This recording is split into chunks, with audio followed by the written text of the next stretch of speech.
Robert's school has a seat. Okay. All right, I'll be there. All right. So I'll see what I can do. at the Civic Center. Is this Saturday? This Saturday. What time? 8:30. 8:30, I remember. You have an email from me? All right.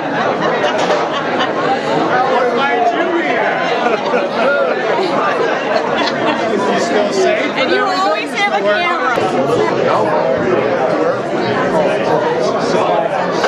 I told him just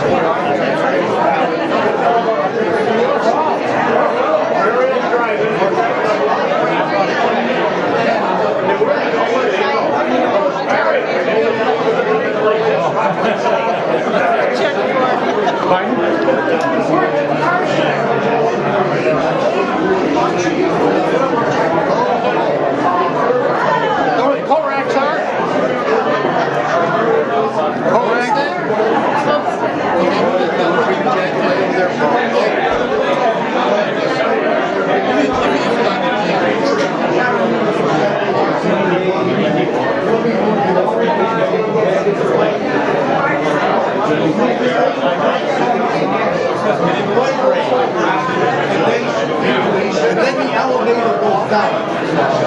And it's got to go down the house. Got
And what we lost the election in 2012, but we still accomplished a lot. And I don't want anyone in this room to be disheartened by that. We lost a battle, but we haven't lost the war.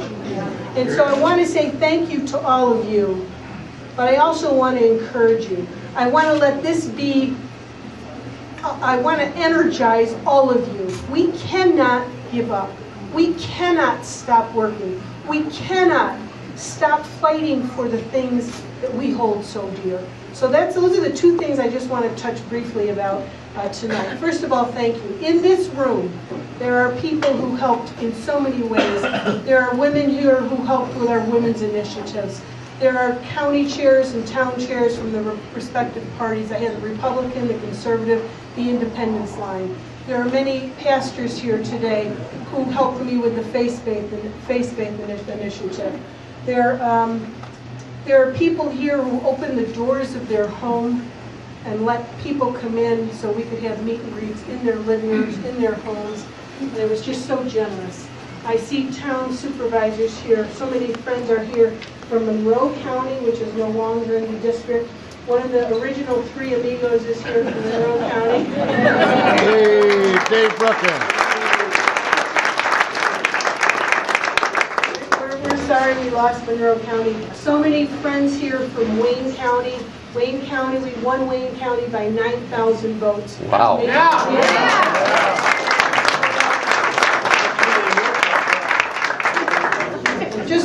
people, the veterans, the agriculture community. We waged a grassroots campaign, and all of you in this room had a part in what we did, what we accomplished. And I just want to say thank you. Please know how much I appreciated everything you've done to get for the victory in 2010 and for the 2012 campaign. Bob mentioned my time in Congress. It was really one of the highlights of my life, other than family and my 6 children. I would walk up the hill towards the Capitol and just say, "Dear Lord, how did I get here?" But I will tell you very honestly, it was an honor to represent the people who lived in the district. It was an honor. Many of my official staff are here, the people who worked in my office, and they did, and if we could just, I don't know where they all are, but Nancy Lowry was my district director, Shirley, Sharon, Lynn Fox, Roxanne, here's Nancy. They made me proud because they served the people of this district the way they deserved to be served. And so for that I am grateful, and that was an honor. But I will tell you from another point of view, and that is looking at the politics down in Washington. Washington is broken, and that part of it was a disappointment. As I said to my kids, you know, when you're in Congress, you're pretty far up there in the whole chain of command heading towards the presidency. And unfortunately, you're surrounded with people that really don't have the best interests of this nation at heart. That's right. And that is the disappointing part about Washington. And that's what makes everyone in this room so unique. There's not one person in this room who helped me or helped my campaign or helped me get elected for their own personal gain.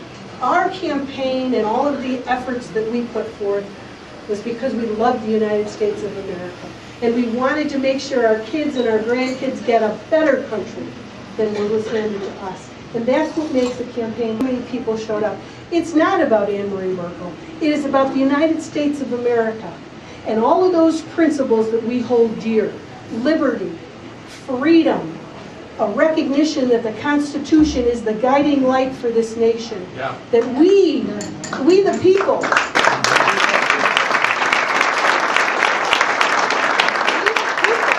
are what make this country the great nation that it is. Not that bloated government down in Washington or Albany. We in New York, we have an awful lot to deal with.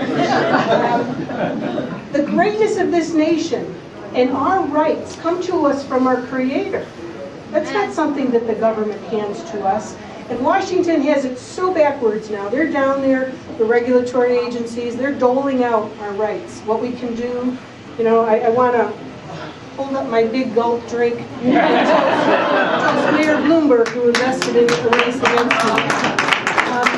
So that's what brings us together, and that's what's so important that we don't let go of, and that we don't let slip away. Because our campaign was so unique in that it was about people who loved this country, who were joined because of principles and a concern that our country is not heading in the right direction.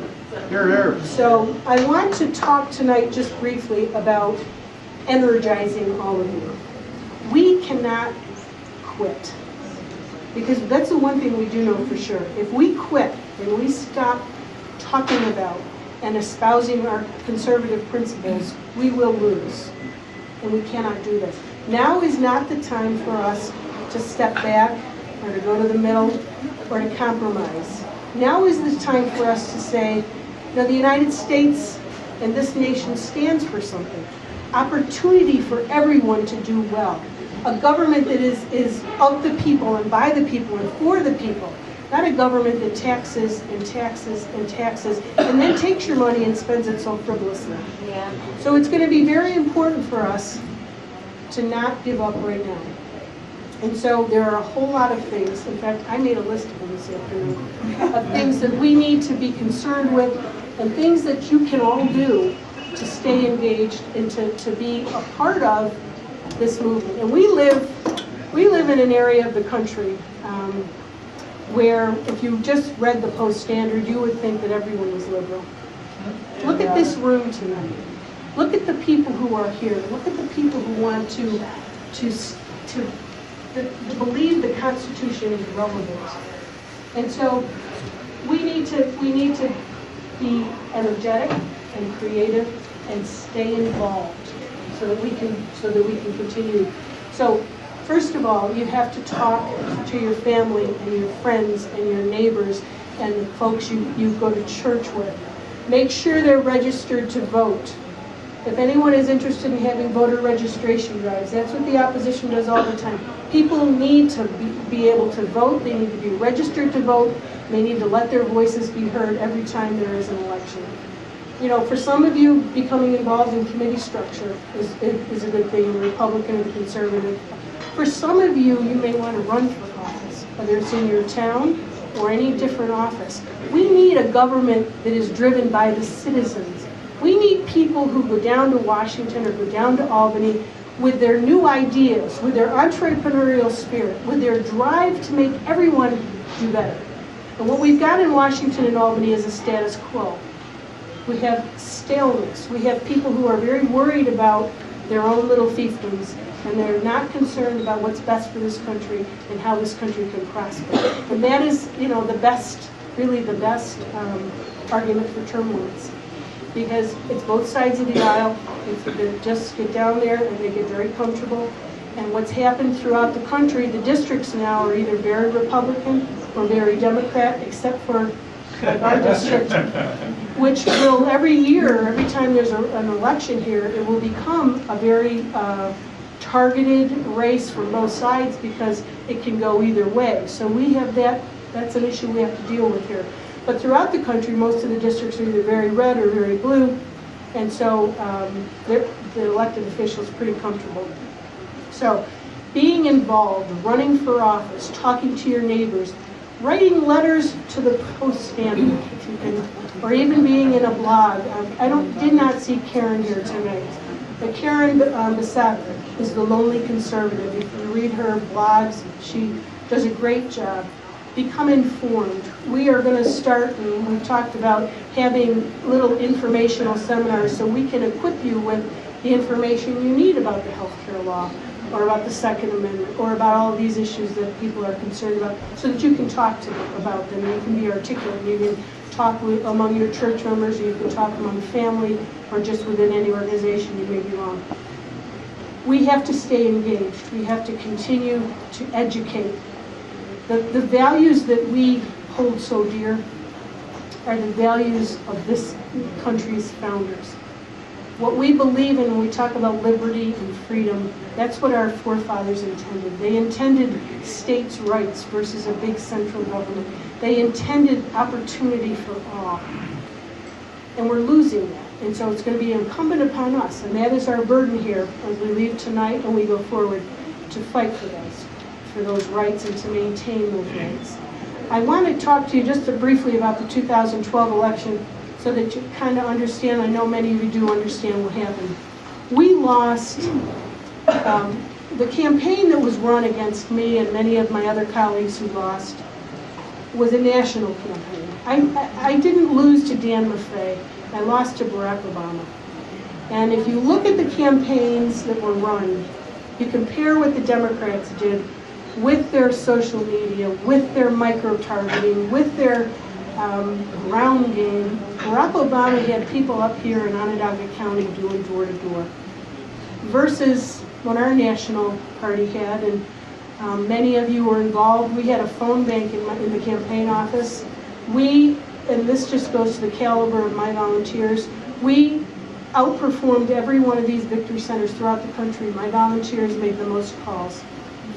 But at the end of the day, it wasn't effective, or not as effective as we wanted it to be. And you've got the Democrats and the community organizers micro-targeting and texting and getting right to the people to get them out to vote. So it was a national campaign. It was a campaign that was meant to beat me down. And that was any of the opposition. They picked a few of us and they targeted. Interestingly enough, the Democratic Party wants to be the party where women go. They chose 4 women in the House of Representatives, and they defeated each one of us. And one was Mary Bono Mack from California, who had been in for 16 years. One was Judy Biggert from Illinois. One was Nan Hayward from downstate, and myself. Those other three women were not as conservative as myself, but they were targeted as was I, and the races were the same. They just ran a campaign of nastiness. I don't know how else to say it. You all suffered through it. You all got those mailers. You all saw those ads. It had nothing to do with the truth. It was just, we're going to beat them down. And they did. And they won all four of those women's seats. And that's what they did in the presidential, and that's what they did in the congressional races. So my race against me was run by the DCCC, the Democratic Congressional Committee, SEIU, CSEA. Michael Bloomberg spent somewhere around $500,000 on this race. George Soros' son was in. He brought in and spent a lot of money on this race. It wasn't DMFA. It was this whole national campaign. And, you know, that's what happened.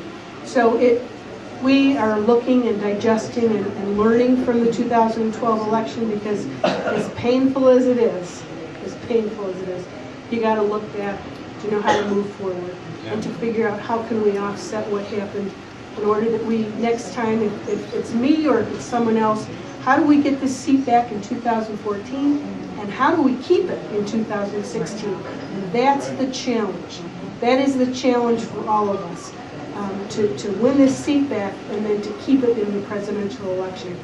The other issue that we had here in upstate New York was that New York's called an orphan state. And so, as you know, there was nothing going on here as far as the Romney campaign went. They went to the battlegrounds and they spent all their money in Ohio and Michigan and ignored New York. Well, that makes it more difficult for me, because we had Wendy Long in the Senate, running for Senate. That was a tough race for her. She was a great candidate, but she couldn't get any traction because the media wouldn't pick up what she was doing, and so I was the top of the ticket. So I did not have the luxury of what DMFA did in going in on Obama's coattails. And so those are the things that we have to be aware of, and we have to figure out how we're going to counter them and what we're going to do to move forward. But the important thing is that we do just that. We don't throw up our hands. We don't say there's no way, no how. Because if we had done that in 2010, we never would have won the seat. And it was that grassroots, that grit, that door-to-door, that the grassroots campaign that we really pulled off one of the most, I mean, really the biggest upset, one of the biggest upsets in the country. So, you know, for those of you who saw me, I spoke at CPAC.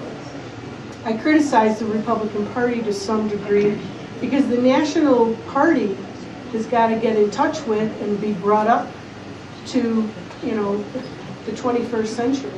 And they've got to get engaged, and they got to understand that the status quo isn't working. And if we're just going to be dependent on one group of people, white men, it's no longer, the demographics have changed, and we have got to keep up with that.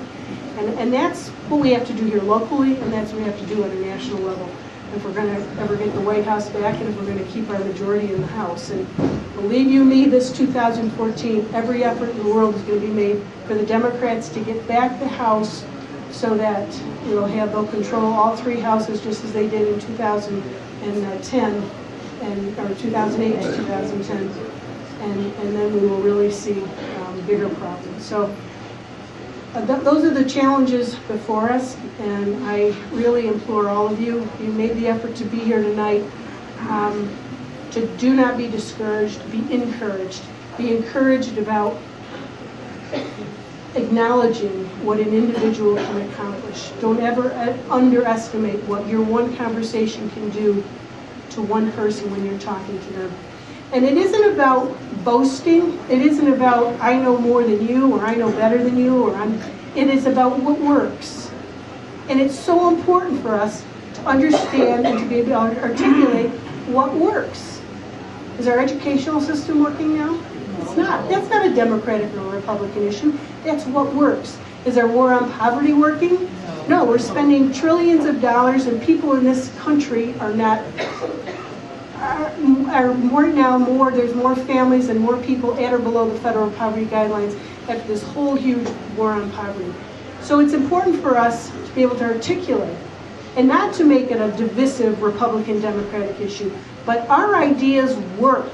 If the government would step back, you go talk to any business owner, businesses would hire, they would feel more sure of the economy, and they'd be willing to invest. But the government right now is hovering over all business owners, and every move they make, you know, they're just uncertain as to what's going to happen. So that's what we've got to learn how to do as a party, articulate what it is about our principles that make this country great, about what makes this country prosper, about what really empowers people. You empower people by giving them the right and the ability to earn a living and not to be dependent on the government. That's the worst. That's like a condemnation that we say to somebody, the best you can do is to get a welfare check and your food stamps and your keep, and the government will take care of you. That's not America. That's not what we want for anybody. We want to lift everyone up.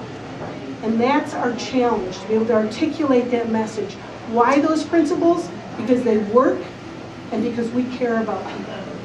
We care about people doing well. We care about families doing well. We care about people being prosperous and being able to give their kids more opportunities than they have. And I started kind of mentioning my father, and I'll end mentioning my father. That was my parents. My mother's 91. My father passed away 5 years ago. That was the wish of that generation, is to give their kids more opportunity. Not just the wish, it was their whole life was about giving their kids more opportunity than they had. Letting them go to college if you know, they wanted to go to college, making sure they could earn a good living, making sure they had, you know, what they needed to be successful. That's what we need to get back to. Less dependence on government and more realization and understanding what each individual can do. And that's the greatness of this nation. The innate ability and the power that lies within each one of the American people. We're not collective. We're individuals endowed by our Creator with certain unalienable rights, among them life, liberty, and the pursuit of happiness. Those principles work. They define who we are as a nation. And it's going to be incumbent upon each and every one of us to go out there and to talk about that and to give that message, and give that message with love and with fervor and with passion, because it works. It works. I'm looking at James, who worked in a restaurant for many years, and now he owns that restaurant. And he works like a dog, day in and day out. He's getting ready to open for the season. Bandana Inn, if you're ever in the neighborhood.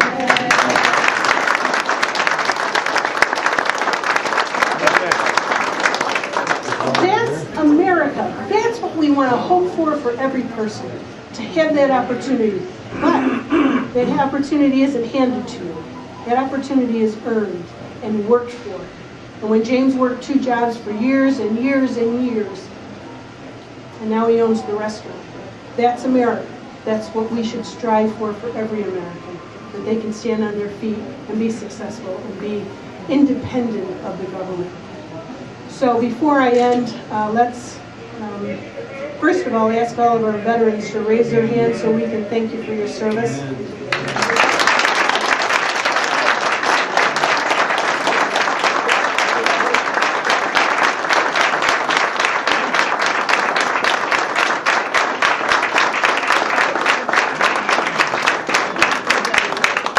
I must say to you, one of the biggest honors and privileges was serving on the Veteran Affairs Committee and really seeing up close and personal the tremendous sacrifice that our men and women in the military make for us, so that we can be here tonight, so that we can exercise our Second Amendment and our First Amendment rights.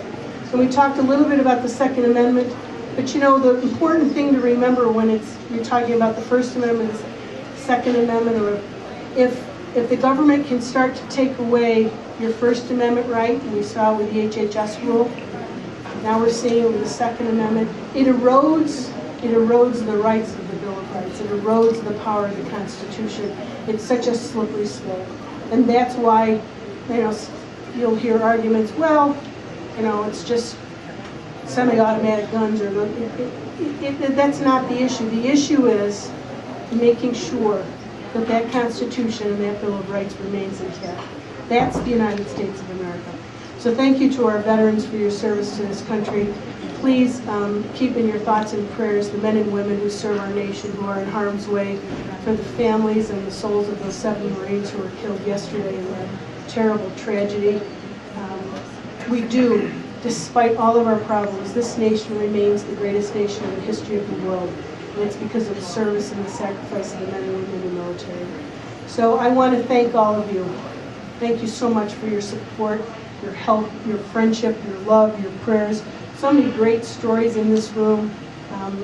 It was, when people were coming, it was like a wedding reception. I just can't tell you how much I appreciate your friendship, who you are, your love of this nation. May God bless all of you, and may God bless the greatest country in the history of mankind, the United States of America.